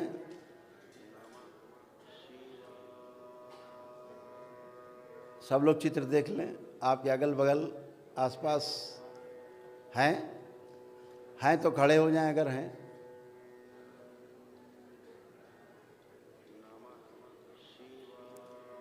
आसपास देख लीजिए, नहीं है। ये काल नेमी हैं, ये आपके बीच में घुसे हुए हैं। इनका काम क्या है, ये अपनी अलग से साधना करा रहे हैं सबको, ग्रुप बना के। ये अपने खुद नरक में जा रहे हैं, दूसरों को भी ले जा रहे हैं। ये श्रीमान जी दरबार से दीक्षा इच्छा पा गए हैं, इनको पहचान लीजिए अच्छे से। ये ग्रुप बना के कहते हैं पहले जो हम बताएं वो साधना करिए, उसके बाद बाकी कब करिएगा। ये एक और आए, सभी लोग पहचान लेंगे, सारे भक्त इनको। ये खुद तो जा रहे हैं नरक में और सबको भी ले जाने का प्रयास भी कर रहे हैं। ये कहते हैं जो हम बताएं नियम, पहले उसकी साधना करिए, जो हम जब बताएं वो करिए। कुछ लोग जुड़े इनसे, जुड़े हो तो हाथ उठालें। कोई जुड़ा है इनसे? मिले हैं आपको? कोई मिले हैं? जरा माइक दो उन्हें, उस बच्चे को दो।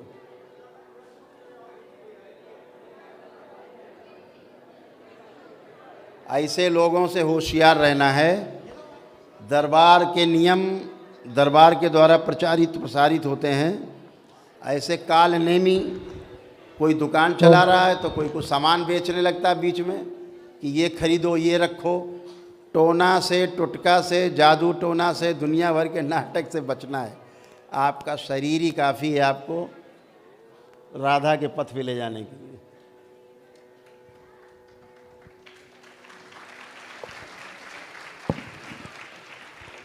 माइक दो बच्चे को।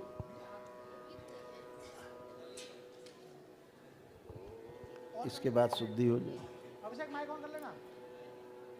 हाँ बेटा। ये कल दीक्षा हम ले रहे थे तंत्रवन का, तो हमारे जस्ट बगल में बैठे हुए थे और आसपास में भी 2-4 लोग भी थे। उन लोगों को बता रहे थे कि हम पद यात्रा किए हैं और हमको ऐसा ऐसा अनुभव हुआ है कि हम जागते हुए भर में कामाख्या माँ को प्रणाम किए हैं। और हम सुन रहे थे और सारे लोग उनसे जो है से बहुत ज़्यादा, मतलब हमको लगा ना कि गुरुदेव का अवतार पहुँचे हैं क्या। ये सारे लोग नंबर लेने लगा और हमको लगा कि कोई मुल्ला है ये। हम पूछ दिए, मुल्ला ही है अंदर, मुल्ला ही है। हम पूछे क्या ना कि किस कास्ट से बिलोंग करते हो। कोई यूट्यूबर भी यहाँ पर होंगे, वो शायद मेरी बातों को सुन रहे होंगे, वो भी नंबर लिए थे। किस कास्ट से बिलोंग करते हो? तो नहीं, मेरा कुछ नाम बताया वो कि ये है। तो हम बोले कि भाई तुमको बहुत अनुभव हो रहा है। तो डेली हम 100 माला 99 माला करते हैं, हमको ऐसे है वैसे है। इतना ज़्यादा ना हम एस्ट्रोलॉज क्या तो बोलने लगा, साइकोलॉजिकल हैं हम। गुरुदेव जो बोलते हैं, साइकोलॉजिकल नहीं है, गुरुदेव जो बोलते हैं उसको हम समझते हैं। और फिर ज़्यादा क्या हो गया ना, बोलता है कि हम आदमी को भी पढ़ते हैं। जब हम ट्रेन से आने लगे तो एक महिला थी, उससे जब बात होने लगा ना तो हम बोल दिए कि आपको जो है सो लिकोरिया की बीमारी है और तुमको 10 साल से लिकोरिया है, ये भी बात। तो अगल बगल वाला हमको भी लगा कि सही बोल रहा है का, लेकिन हमको अंदर में लगा ना कि ये नहीं, ये जो है से मुल्ला है। हम जो है ना, फिर लास्ट में हम सारे लोग को बोले कि यहाँ पे मनीष भैया बोले हैं क्या कि बाबा को अर्जी लगाइए कि हम सेलेक्ट हो जाएं, ये भाषण आप बाहर जाकर दे दीजिएगा, है ना। तब उसको हम सारे लोग किए हैं और उसका नंबर हम व्यवस्था भी कर लेंगे अभी जस्ट। लेकिन हमारे बगल में बैठे हुए थे, उन लोगों के पास नंबर भी था और बोलने लगे कि मतलब ऐसे वैसे बहुत सा इतना चीज़ ना कि हम आदमी को देखते के साथ पहचान जाते हैं और उसके बारे में हम बता देते हैं कि कौन सा रोग है, कौन सा बीमारी है। हम वाइफ को बोलते हैं कि आंख बंद करो, तुमको महादेव दिखेंगे। हम बोले रे नहीं, पता नहीं, ऐसा ऐसा मैंने बोले लगा ना कि मूलाधार ये सब जो है ना, स्वादिष्टांग गुरुदेव बोले, वो सब वो बताने लगा सब। ऐसे ही लोगों से बच के रहना है। बहुत लोग ग्रुप बना के ऐसा करिए वैसा करिए, ऐसा नहीं करना है, वैसा नहीं करना है, जैसा है सिर्फ वैसा ही करना है। कुछ बाहर दो चार दुकान वाले हैं, कुछ लोग अपना, कुछ लोगों को दाएं बाएं करते हैं, तो वहाँ भी बाहर कहो बताते हो कि हम बहुत राइट हैंड हैं गुरु जी के एकदम। तो हम भैया हम हाथ हाथ बचा के रखते हैं। हाँ, यही बोले थे, यही बोले। खुश है, हाँ कुछ कह रहे हैं। महादेव के चरणों में मेरा बहुत बहुत प्रणाम। गुरुदेव, हाँ वो फोटो एक बार दिखा देने की कृपा करेंगे? हाँ। क्या मेरी फोटो है? गुरुदेव, आप साक्षात दिखा हमारे देते, महादेव हैं। दिखा देते। आपके सामने हम खड़े हैं, आप खुद देखेंगे। क्या ये मेरी फोटो है? ये किसकी फोटो? देखेंगे, थोड़ा सा उसको भैया जूम करें, क्लोज देखेंगे। और ये मैं तो नहीं हूँ। देखिए देखिए बाबा, एक्सक्यूज मी बाबा, हाँ मेरी फोटो है क्या? मिलती जुलती है, तुम्हारी नहीं। नहीं बाबा। हाँ, तो ये फोटो तो बाबा मेरी नहीं है ना? कह तो रहे मिलती जुलती है। हम तो नहीं है। अब हमें तो पता नहीं भाई, फोटो देंगे। नहीं महादेव, महादेव, महादेव, महादेव, मेरे एक अब बैठो बताएं। महादेव बाबा, बैठिए बताएं। हाँ बाबा, बैठिए। 1 मिनट थोड़ा सा। एक चीज बताते हैं, बैठो बताएं। 2 मिनट और लेंगे आप सबका।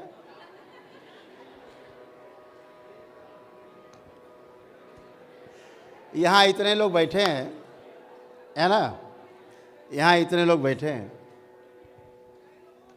जरा सब लोग आंखें बंद करें।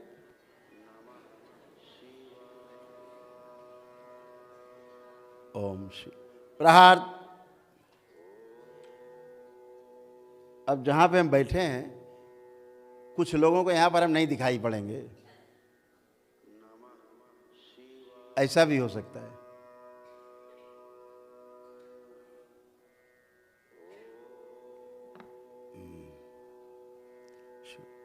प्रहार 5 बार बोली ओम नमः शिवाय।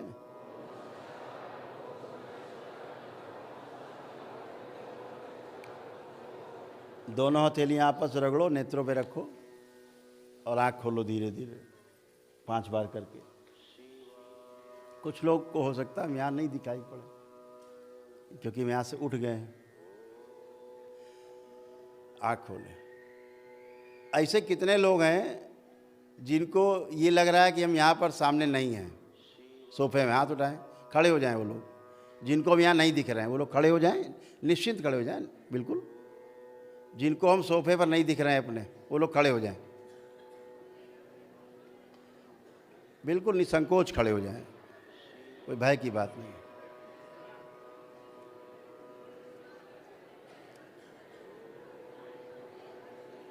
अभी इतने लोग हैं जिनको हम यहाँ नहीं दिख रहे हैं। सोफा खाली दिख रहा है, हाथ उठाइए अगर सोफा खाली दिख रहा है तो। ये बैठ जाएं,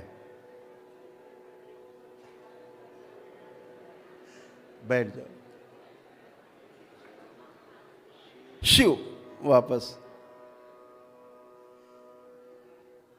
एक दिन आप सबको इसी तरह पहुंचना है।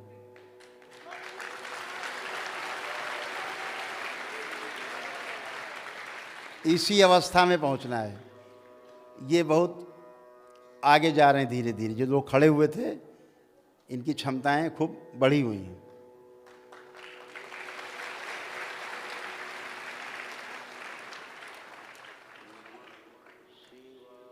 देख लिया दरबार की शक्ति को, अनुभव किया।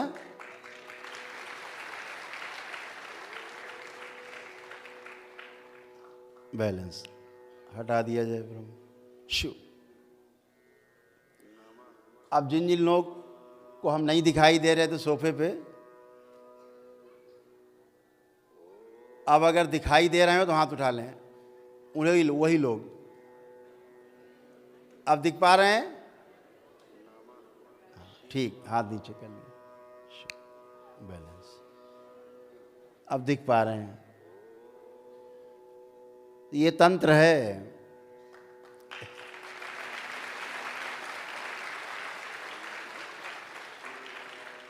वो जो लोग अभी खड़े हुए थे जरा यहाँ आ जाएं, आगे खड़े हो जाएं, 1 मिनट आ जाएं। एक चीज़ और दिखाते हैं हम आपको।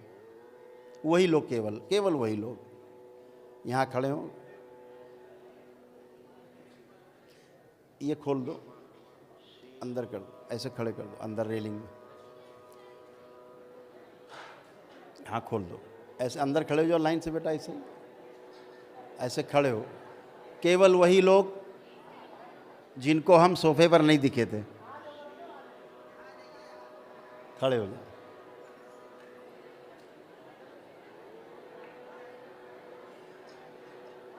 ये कलयुग में तंत्र की शक्ति है जो पहचानना आवश्यक है आप सबको।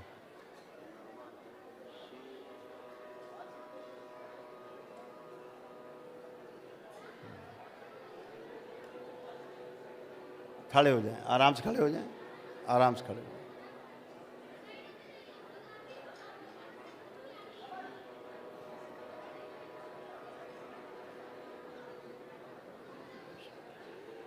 आराम से खड़े हो। आ गए, कोई बात नहीं, कोई बात नहीं, बस ठीक है, बस ठीक। सामने ही रखना है, बस सामने, उधर नहीं ले जाना है, सामने। सभी लोग शांति बनाएंगे। बोलिए सद्गुरुदेव भगवान की। अब देखो तंत्र की आपको एक शक्ति और दिखाएं। केवल वहाँ माइक एक लोग ले जाएं कि इतना अपने केवल जहाँ से आए जिले का नाम और प्रदेश का नाम बताते जाएंगे बस। वो बाद में ले लेना बेटा, एक लाइन से बताते जाएंगे ताकि पता लगे कौन कहाँ से है। बस। विजय शंकर मेरा नाम है, उन्नाव जिला से आऊँ। ठीक, आगे। विवेक गुप्ता कानपुर से। राजेश शर्मा, बुद्ध विहार, दिल्ली। चंद्र प्रकाश रमन, श्री गंगानगर, राजस्थान से। मोहित सिंह, हरदोई, वर्तमान में लखनऊ रहते हैं। राकेश मऊ से। वेदराम कौशिक, कोरबा, छत्तीसगढ़। मेरा नाम जगन्नाथ है, कानपुर से। मेरा नाम शिवानी चंद्र नायक है, हम झारखंड से हैं। मनीष रमन, हरिद्वार से। अशोक औरैया। गौरंग पंड्या, वडोदरा से। गजेंद्र सिंह, बुलंदशहर। गर्गनंदन त्रिपाठी, आरा, बिहार। अंजूर मंजू सिंह, कानपुर से।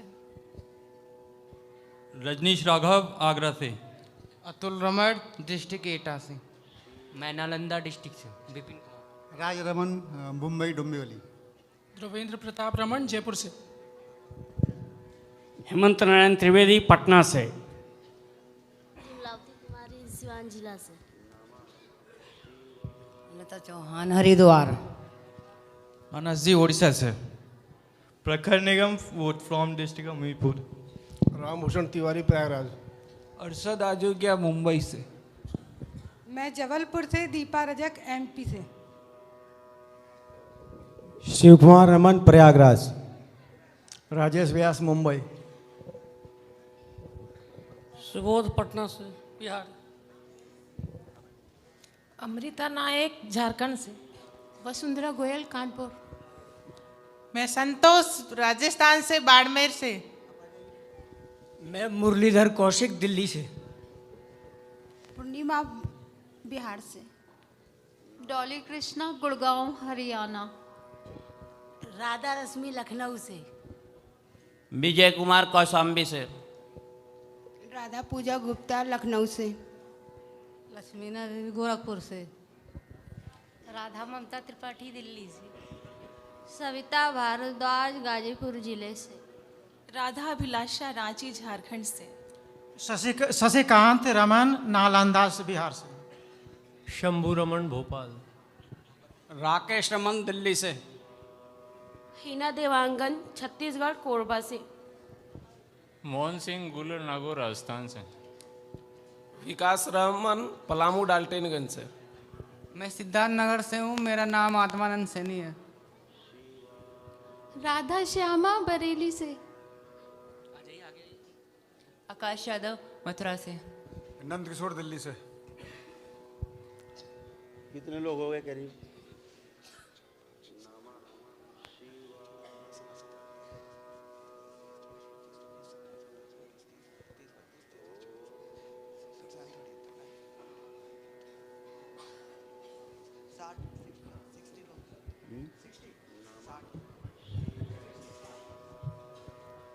करीब 60-62 लोग हैं जो इतना आगे बढ़ चुके हैं।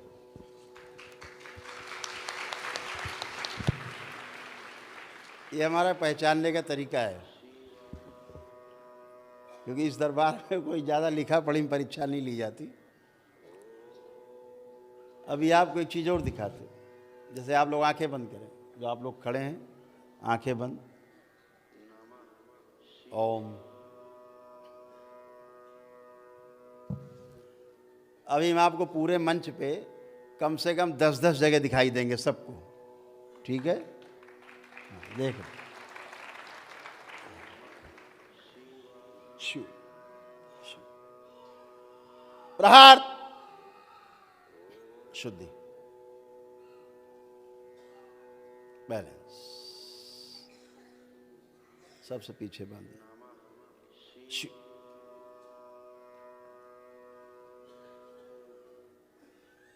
इन सभी को 10-10 जगह हम दिखाई देंगे। ओम शिव प्रहार 10 जगह, 5 बार बोलिए ओम नमः शिवाय।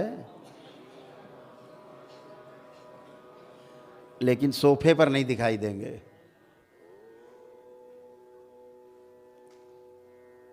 दोनों हथेली आपस में रगड़िए, नेत्रों पे रखिए, करके धीरे धीरे नेत्र खोल दीजिए। आप ढूंढिए हमको, हम कहाँ हैं।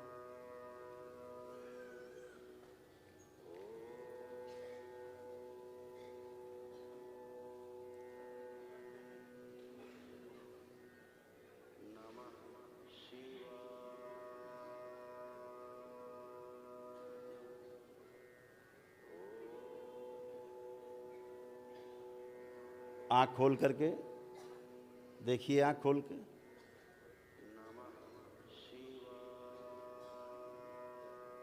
मंच पे देखिए कहाँ कहाँ है।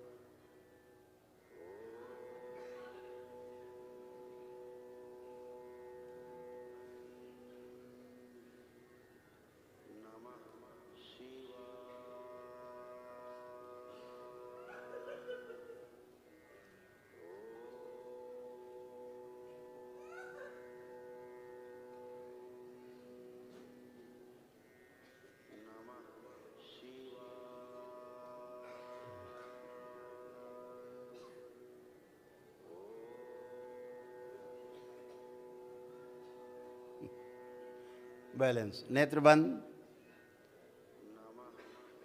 वापस दृष्टि।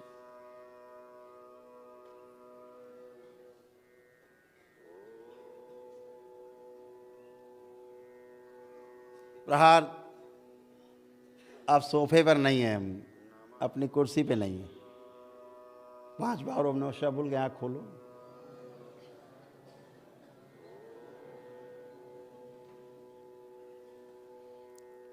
हथेली रगड़ के नेत्रों पर रखें, 3 बार करके आँख खोलें।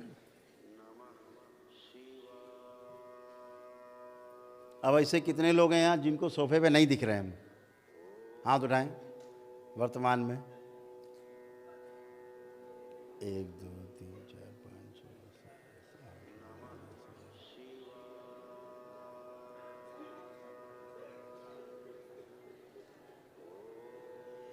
9 वापस आंखें बंद, ओम नमः शिवाय बोल के 3 बार खोल दें।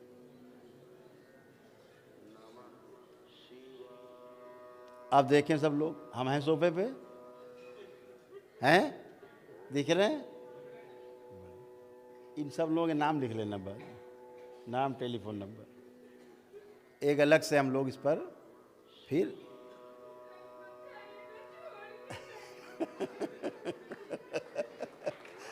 छोड़ के नहीं जाएंगे, सबको साथ लेके जाएंगे।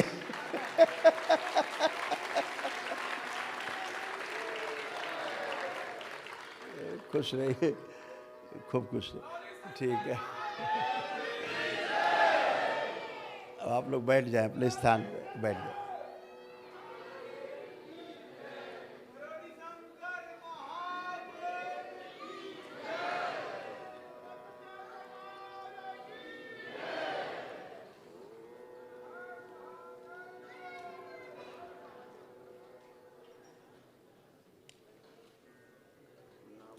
बोलिए सद्गुरुदेव भगवान की।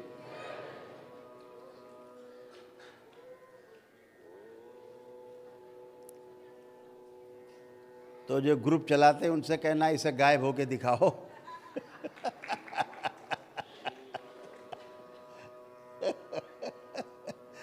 है? हाँ, खुश रहिए।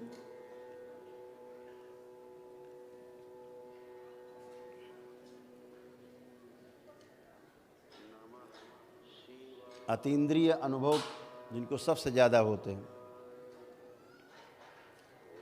वो समाज की सेवा बहुत तेजी से कर सकते हैं।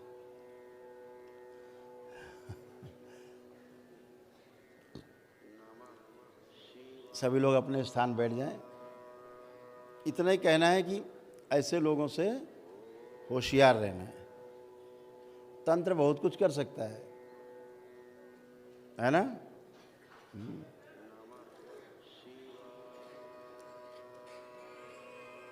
इसी तरह बाबा सब जगह पहुंचा देते हैं। कोई कहता है गुरुजी हमको अपने कमरे में दिख रहे थे आप, तो बाबा सब करते रहते हैं, माँ सब करती है ना?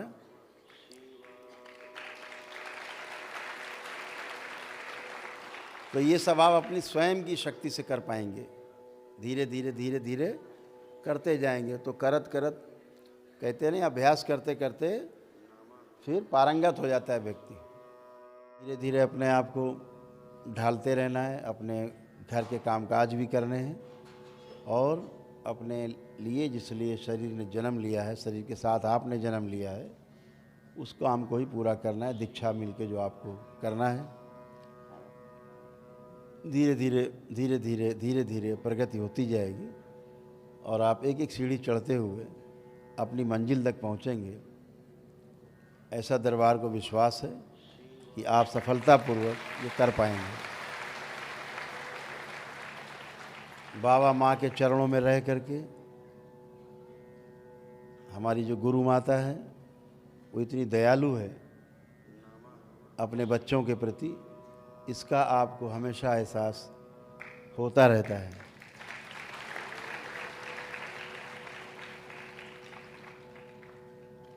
अपने काम पे ध्यान देना है, अपना रोजी रोजगार पे भी ध्यान देना है और अपने ध्यान साधना में भी, जप में भी ध्यान देना है।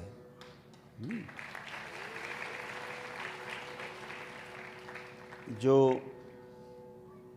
5 लेवल होंगे तंत्र के, जो मंत्र दीक्षा है वो 5 लेवल तक है। जो 6ठा लेवल है फिर वहाँ से आगे मंत्र की दीक्षा नहीं।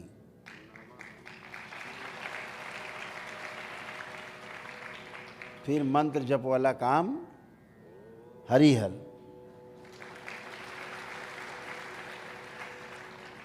केवल और केवल साधना पर ही काम होगा, ध्यान पे काम होगा, ध्यान साधना पे काम होगा। उसी के द्वारा आपकी इच्छा शक्ति को बढ़ा करके और सेवा के लिए आपको तैयार किया जाएगा,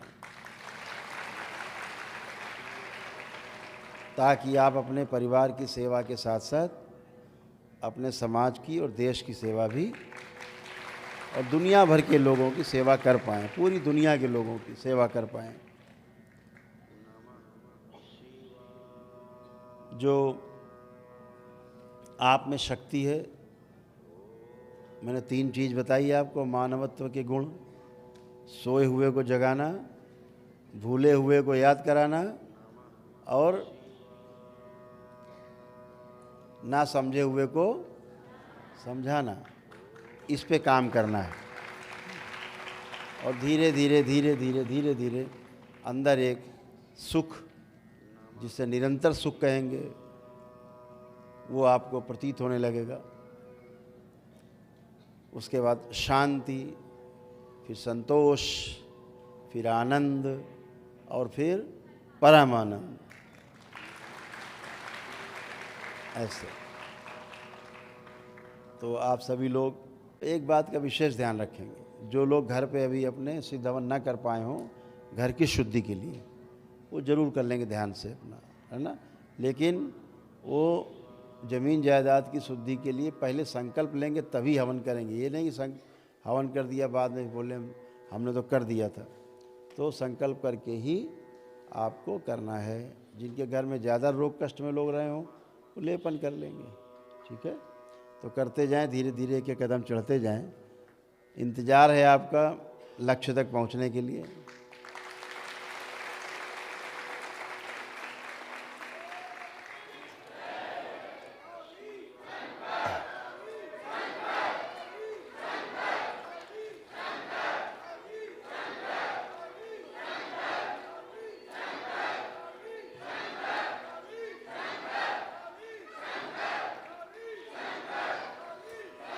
बोलिए सद्गुरुदेव भगवान की। एक तो ये भी ध्यान रखना है कि अगली जो अमावस्या है, ये सभी लोग सुन लेंगे चैनल के माध्यम से। जो लोग बाहर सुन रहे हैं उनके लिए सूचना है, जो लोग अमावस्या में जिनको आना होता है। तो इस बार की जो फरवरी महीने की जो अमावस्या है वो 9 फरवरी को। जो लोग यूट्यूब चैनल के माध्यम से पूरे देश में जुड़े हुए हैं, सब लोग, कई हज़ार लोग जुड़ करके देखते हैं, तो सूचना ग्रहण करेंगे कि 9 फरवरी को इस बार अमावस्या मनाई जाएगी दरबार में। और बाबा का जो बर्थडे है पूजनी बाबा जी का, वो है तो 14 फरवरी को, जो बाबा का बर्थडे है बसंत पंचमी को। लेकिन इसको हम लोग 5 दिन मनाएंगे। 10 तारीख से 9 की अमावस्या करके 10, 11, 12, 13 और 14 तक मनाएंगे। और 14 तारीख को बाबा का बर्थडे का केक काट के और खा के, खाना भी है ना, तो काट के और खा के उसके बाद अपने अपने घर जाएंगे।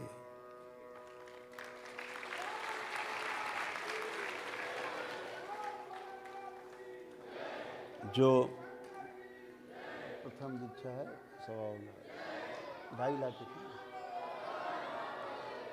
इनकी 2.5 लाख की, इनकी 2.5 लाख की।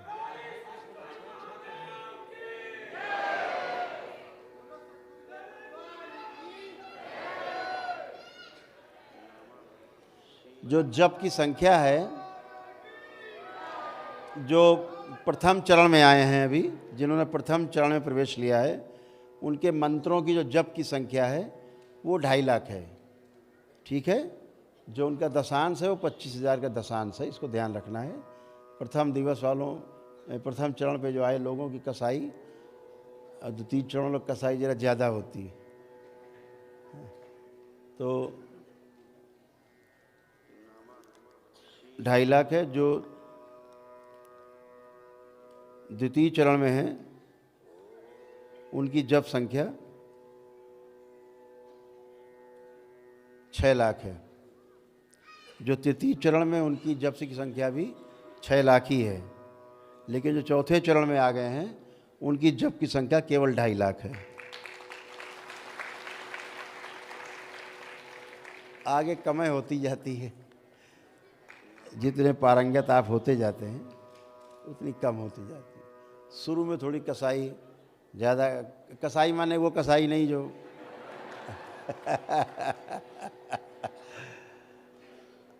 आप देखो ना, बलि प्रथा कितने मामले आते हैं। जो बलि प्रथा से जुड़े रहते हैं, सब लोग भोग के आए हैं, उन्हें बहुत कष्ट रहते हैं, परिवार को परंपरा से कष्ट मिलते हैं। तो बलि प्रथा का विरोध करना है, कभी बलि जैसी प्रथा का समर्थन नहीं करना है। टोना टोटका, जादू टोना, झाड़ फूक, इनसे ऐसे हाथ जोड़ लेना है कि भैया दूर रहो, आपका हमारे पास कोई काम नहीं है। तुम्हारा जादू टोना, तुम्हारा छू मंतर, तुम्हारा झाड़ फूक टोना टोटका यहाँ नहीं चलने वाला, इसलिए दूर ही रहो।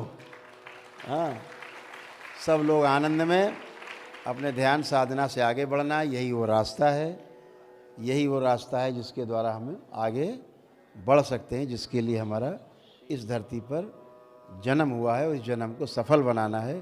तो सभी को बहुत बहुत शुभकामनाएं, आप सभी को बहुत बहुत शुभकामनाएं, आप सभी का मंगल हो, कल्याण हो। आप जिस पथ पर निकले हैं उस पर आप अपने ऊपर स्वयं के ऊपर विजय पाएं और अपने शरीर के स्वयं स्वामी बने और स्वयं अभी तक जो ये आज्ञा देता था आपको, इस आज्ञा चक्र पर आपका स्वामित्व हो। अभी इसने जो आपको नौकर बना के रखा था, आज्ञा देता था, अब इसको नौकर बनाने का समय आपके पास आ गया है। हाँ, तो सभी लोग एक दूसरे से खूब सहयोग करके, प्रेम करके आगे बढ़ना है। जो संकल्प होते हैं वो संकल्प को ध्यान रखना है, संकल्प जरूर करेंगे। एक संकल्प हम ऐसा दरबार ने तय किया है कि बाबा के जन्मदिन के बाद एक दिन ऐसा तय करेंगे जिसमें केवल दीक्षित भक्त हैं, शिष्य बाबा के, उन्हीं से केवल वार्ता और ध्यान साधना कार्यक्रम कराएंगे, उनका संकल्प, उनकी साधना कराएंगे। क्योंकि अब आप उन संकल्पों से, उन साधनाओं से बाहर हो रहे हैं, तो आपके लिए विशेष रूप से एक संकल्प तैयार होगा जो सिर्फ आप लोगों के लिए होगा, जो बाबा के दीक्षित शिष्य हैं बाबा से। और बाबा के जो बाबा माँ का मंदिर, भगवान भोलेनाथ का आपको बता ही चुके हैं, मंदिर बनने की प्रक्रिया हम लोग धीरे धीरे आगे बढ़ रहे हैं। कल्पनाशीलता का सहारा लेते हुए धीरे धीरे डिजाइन ड्राइंग सब तैयार हो रहे हैं और बहुत जल्दी जो है आपको शुभ सूचना मिलेगी कि कौन सी वो तारीख होगी जब मंदिर की नींव रखी जाएगी। तो आप सभी लोगों को बहुत बहुत शुभकामनाएं, बहुत बाबा माँ की ओर से, भगवान भोलेनाथ, माता कामाख्या की ओर से आप सभी को बहुत स्नेह, आप सभी को और आपके परिवार को बहुत बहुत शुभकामनाएं। आप सभी का मंगल हो, कल्याण हो, आप सभी सुखी हों, समृद्ध हों और संपन्न हों, शारीरिक रूप से भी, मानसिक रूप से भी और आध्यात्मिक रूप से आप सभी का मंगल हो, कल्याण हो। अब जो अगला महासम्मेलन होगा वो आपको घोषणा बाद में की जाएगी, इसलिए क्योंकि अप्रैल में वैसे होना है महासम्मेलन, लेकिन शायद आम चुनाव आ जाएंगे लोकसभा के, तो उसमें फिर हम लोगों को कुछ चीज़ें कम करनी पड़ेंगी, क्योंकि चुनाव भी हैं, उनके मद्देनज़र चीज़ों को उनके कानून के हिसाब से, उनकी जो गाइडलाइंस है, जो उनकी आचार संहिता है, उसके अनुसार हम लोग अपने कार्यक्रम तय करेंगे। तो उसकी सूचना आपको YouTube के माध्यम से बराबर हमारे संकल्प में जो कुछ बताएंगे, संकल्प के समय जो कार्यक्रम होंगे, तो उसके अनुसार आप सभी को चलना है। हरि हर। जय जय राधा